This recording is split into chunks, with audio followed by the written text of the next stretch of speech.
નમસ્કાર મિત્રો, કેમ છો? કાચો ગુજરાતીના આપ સૌને જય શ્રી રામ. મજામાં છું.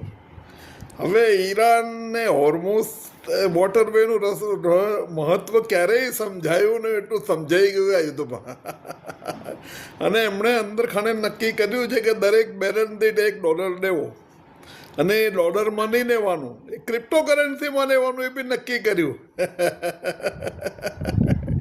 એકચ્યુઅલી ક્રિપ્ટોકરન્સીમાં લેવાનો થોડો ગુડ અર્થ છે કે ધારો કે ઇન્ડિયાનું ઓઇલ પસંદ થતું હોય તો પછી એ રૂપિયામાં લે, ફ્રાન્સનું થતું હોય તો ફ્રેન્કમાં લે, ચાઇનાનું પસંદ થતું હોય તો યાનમાં લે, પણ અમેરિકાનું થતું હોય, કેનેડાનું થતું હોય તો એ ક્રિપ્ટોકરન્સીમાં લે. ડોલરને અડવા નથી માંગતા એ લોકો.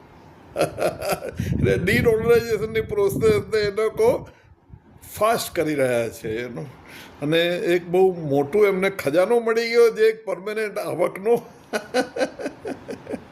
એ આવકનો સ્ત્રોત વર્ષોથી એમની પાસે હતો, પણ એમને સૂઝ્યો નહોતો.